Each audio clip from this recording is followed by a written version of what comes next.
Welcome everyone. Dzień dobry, yasas, gifek. ¿Cómo está?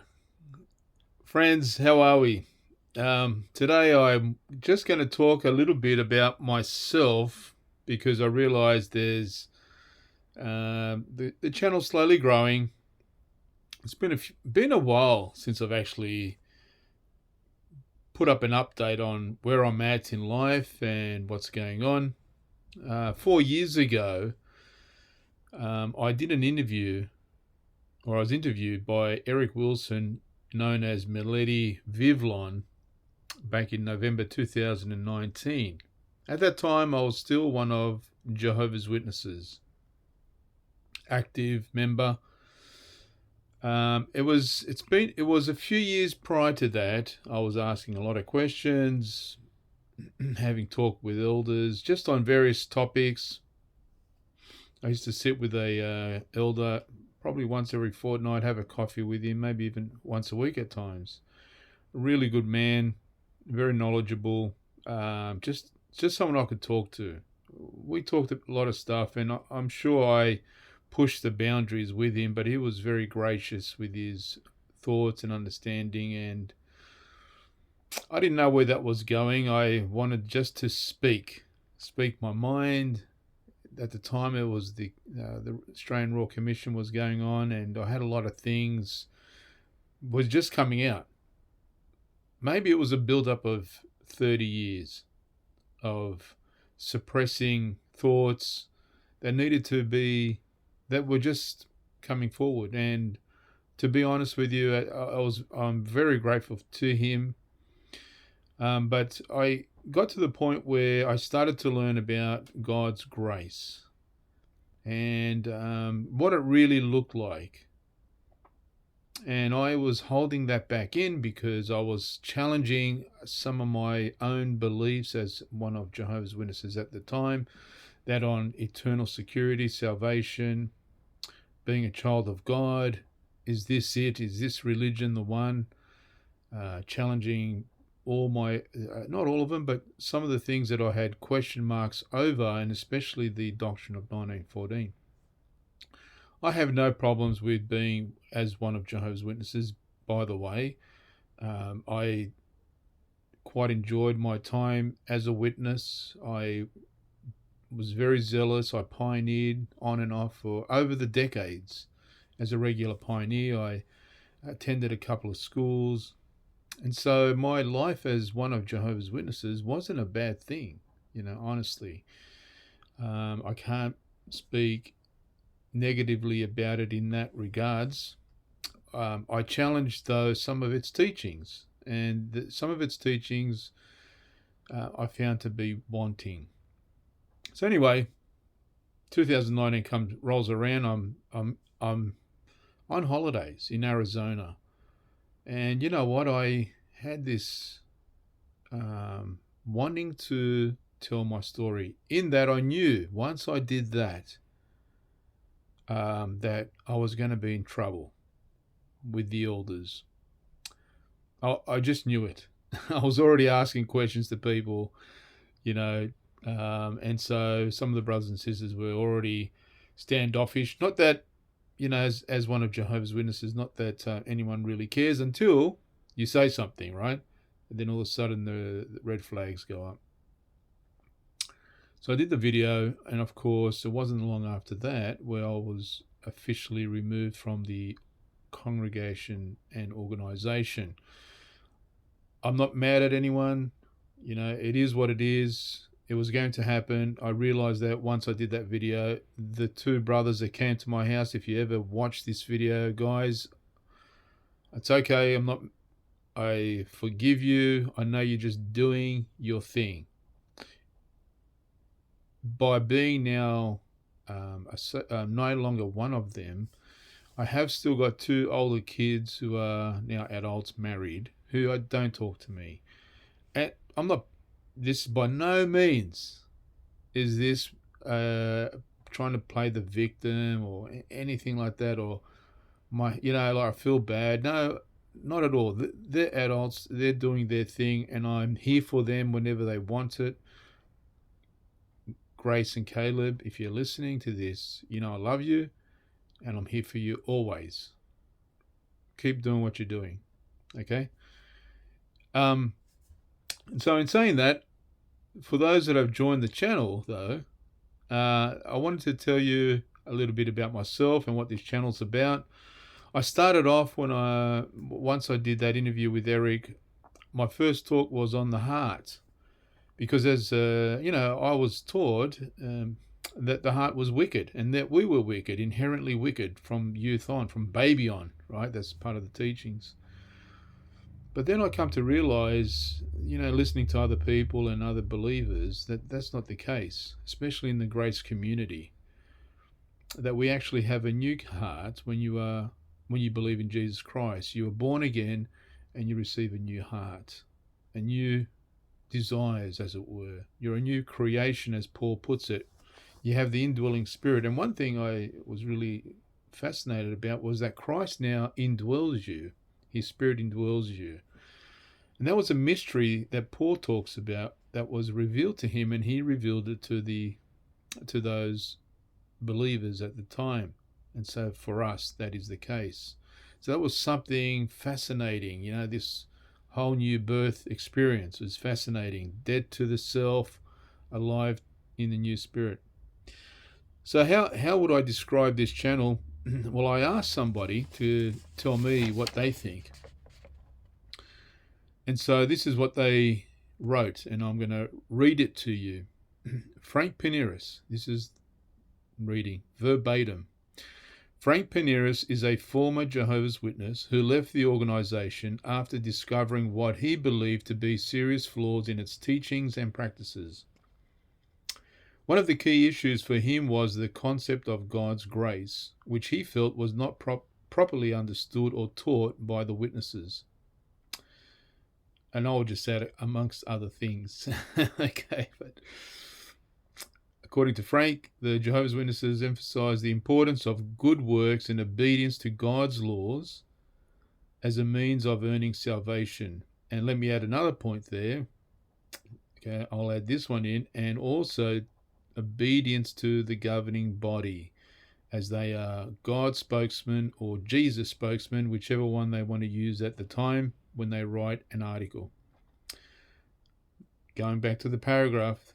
However, he argues that this approach overlooks the central role of God's grace in the Christian faith.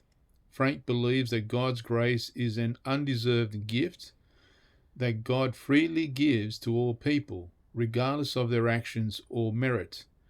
He argues that salvation cannot be earned through good works or obedience, but is instead a free gift that can only be received through the faith in Jesus Christ.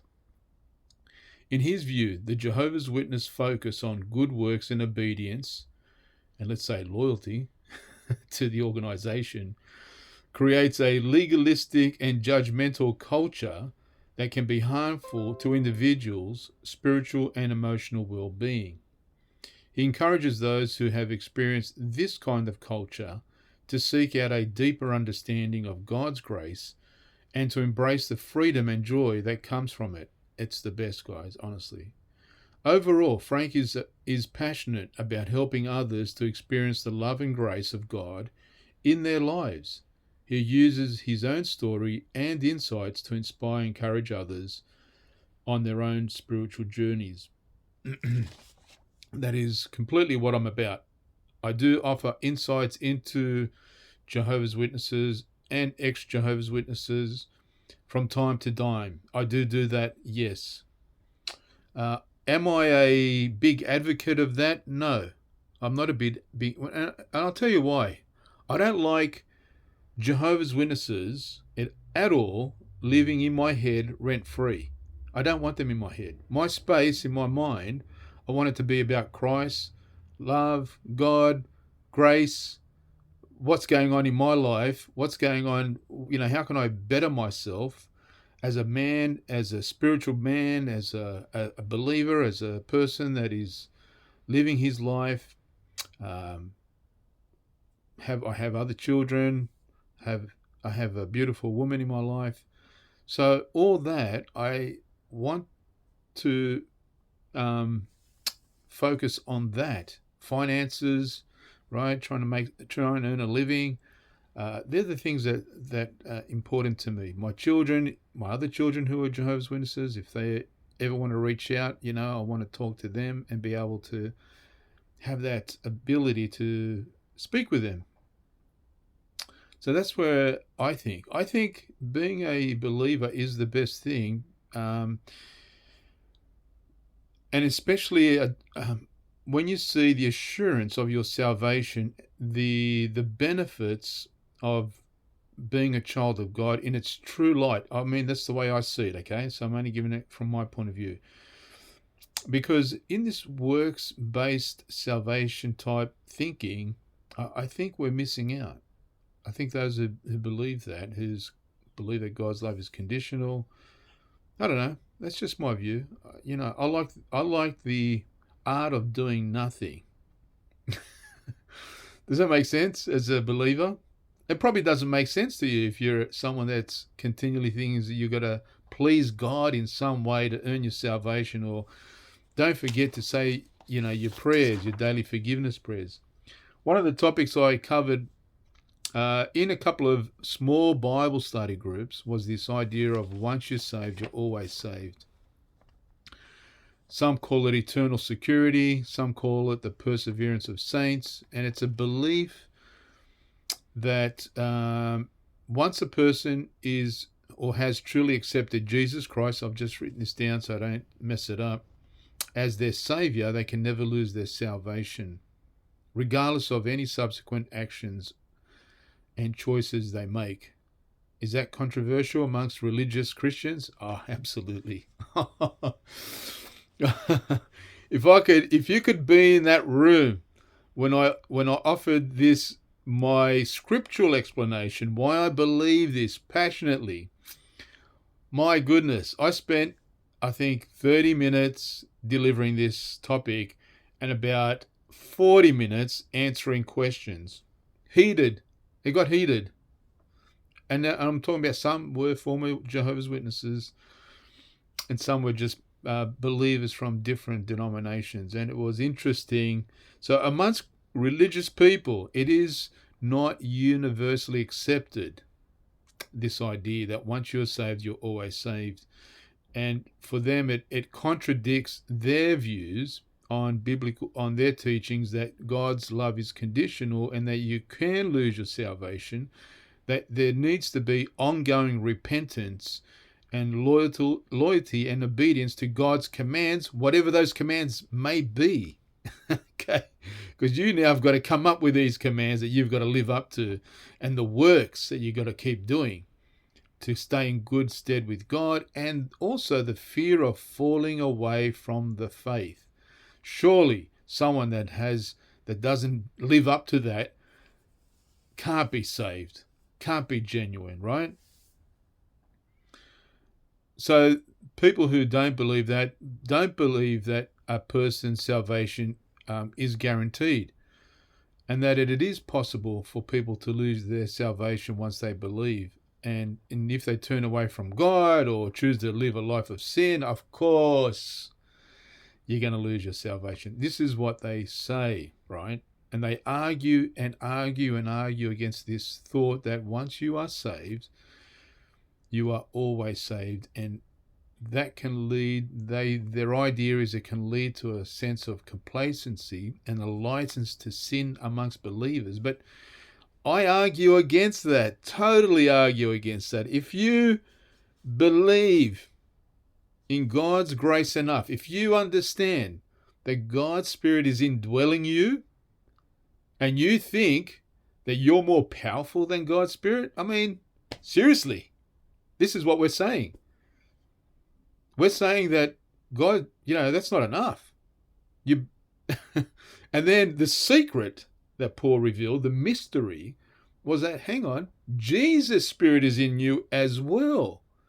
Now, wow, not only do you have a sealing from God's Spirit, because that's what Paul talks about and teaches, that we are sealed, right? That the reason why you're saved is not because of your good works, according to Paul. No, it's because of God. So he gifts you this salvation because why? What did you do? Nothing. He says you can't do it to get it. You can't do anything to earn his salvation or works, any of your works. Ephesians 2:8-9 says that clearly. But it's God's gift. Why? Because you heard the gospel and you believe Jesus is the Son of God. He died and was raised up and sitting at the right hand of God. When you believe that message of grace, you were saved. If you truly believe that.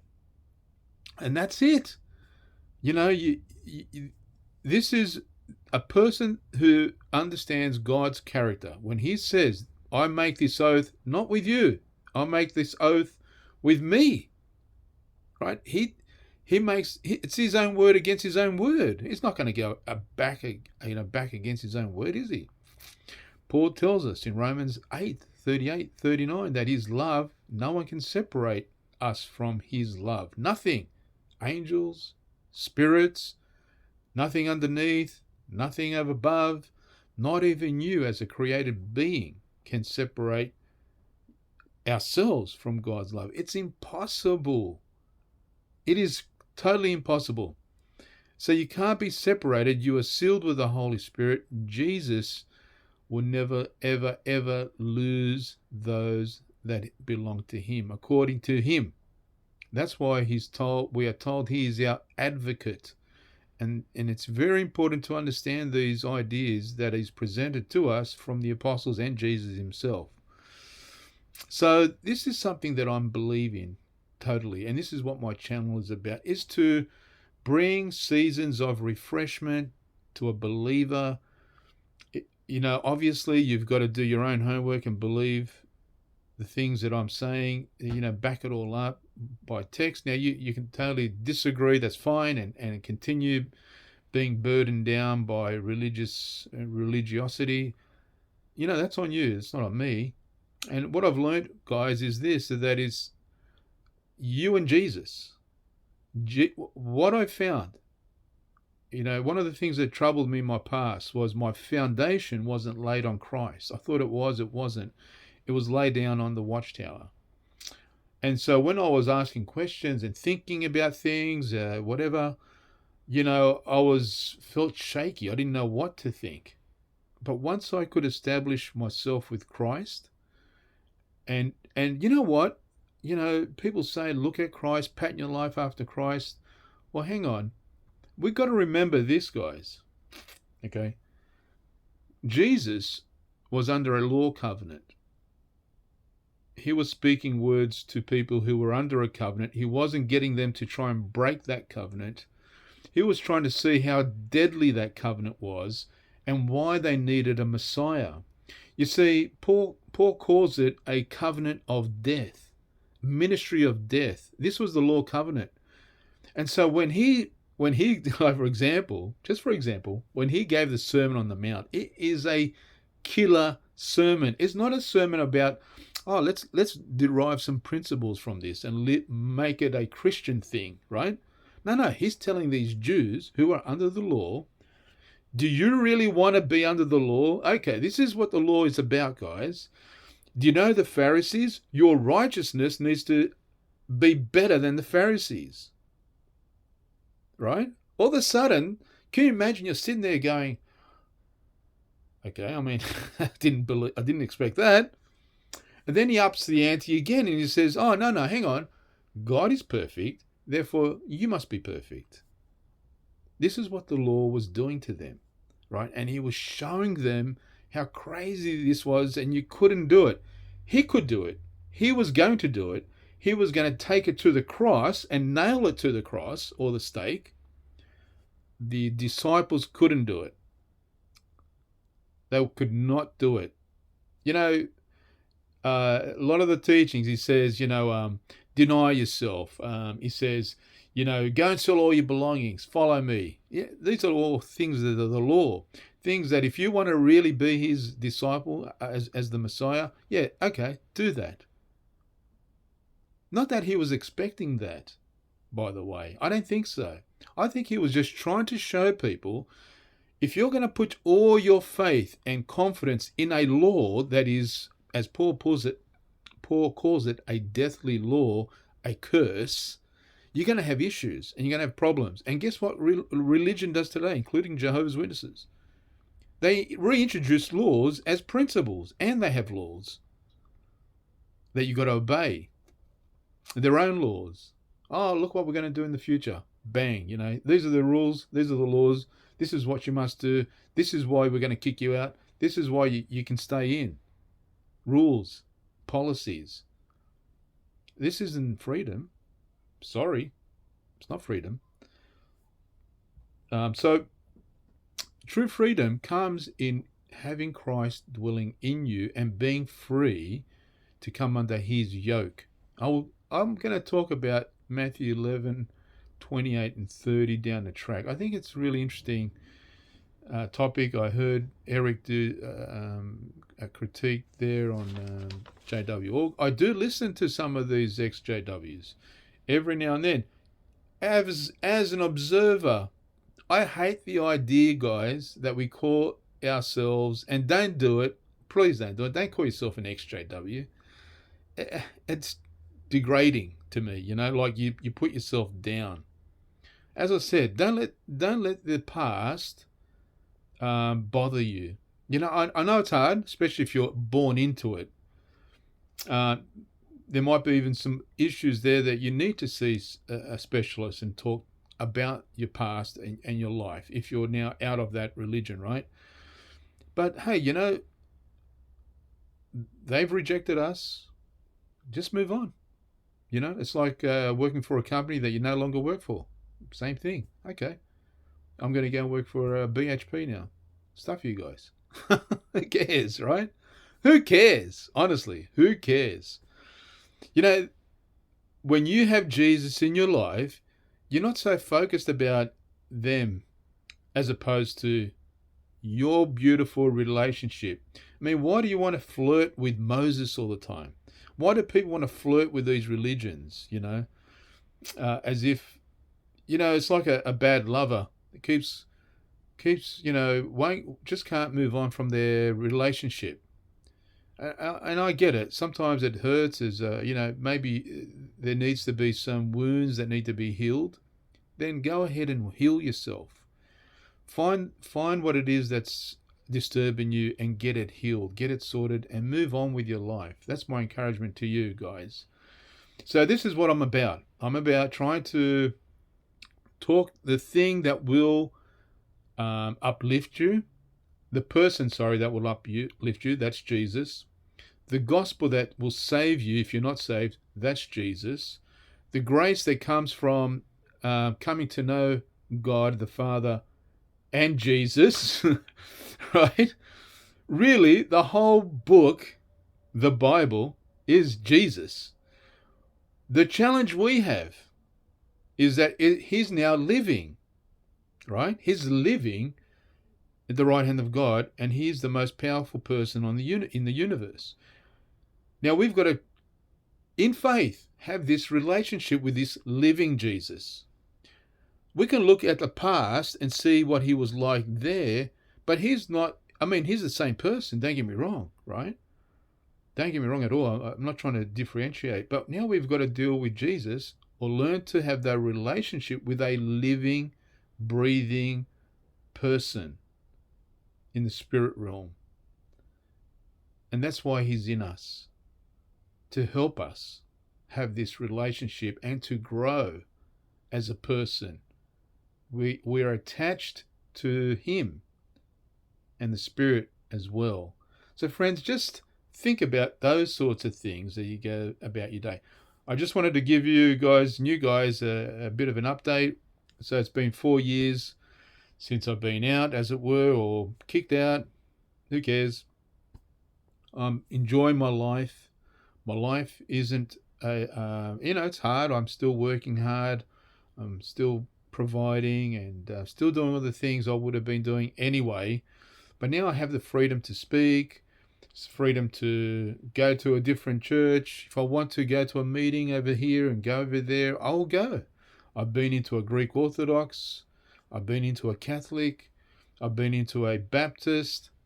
I've sat in little home church groups. Every now and then I'll do that. It's okay because I'm a child of God. I'm not fixed with anybody. I've even gone back and sat at a Kingdom Hall. So I've done that as well. I don't do that regularly, but I've done that. So guys, be free if you're outside.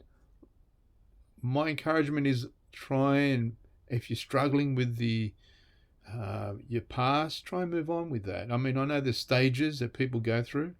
I'm not a professional or expert in this area, so don't take my advice. If you really need to seek professional help, do so. I encourage you to do so. It might help you just have someone to bounce things off. Others have got different ways of expressing themselves. Maybe it might be art, might be doing something else. It's just a suggestion that will get you back into the community, back into helping yourself and helping others. The things that you like to do in life, do it. Just do it. Don't hold back. So, welcome to the channel. I just want to give you a bit of an indication where I'm at, so you know where I'm at. Even though I do talk at odd times, I will talk about Jehovah's Witnesses.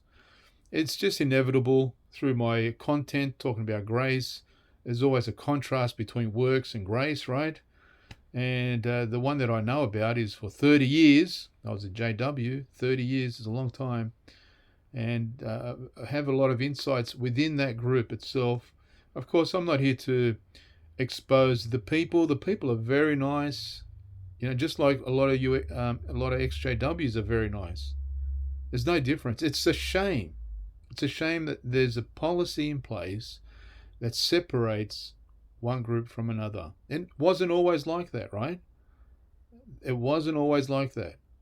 It was in 1952 when they decided to bring in disfellowshipping, which started the ball rolling. And even back then, even if you got disfellowshipped, they still talk to you. They might not have thought of you as the shining one in the congregation, but if you gone back to the meetings, they'd still talk to you. It was only up until about the 80s, where this Ray France and his group, more prominent people started to question things, that they took a harder stance on disfellowshipping and added a stronger feature to it, which was then to shun at all cost. And that's the sad reality. Other than that, I think we continue moving forward. Learn to love, learn to accept that grace is a lot bigger than what we understand. God's grace, that is. And I think it's important to try and at least get the scriptures in mind that talk about it.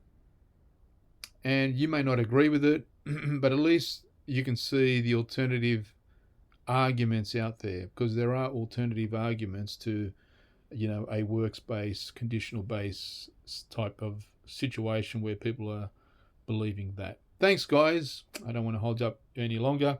Thanks for listening. Welcome. Talk to you soon. See you later.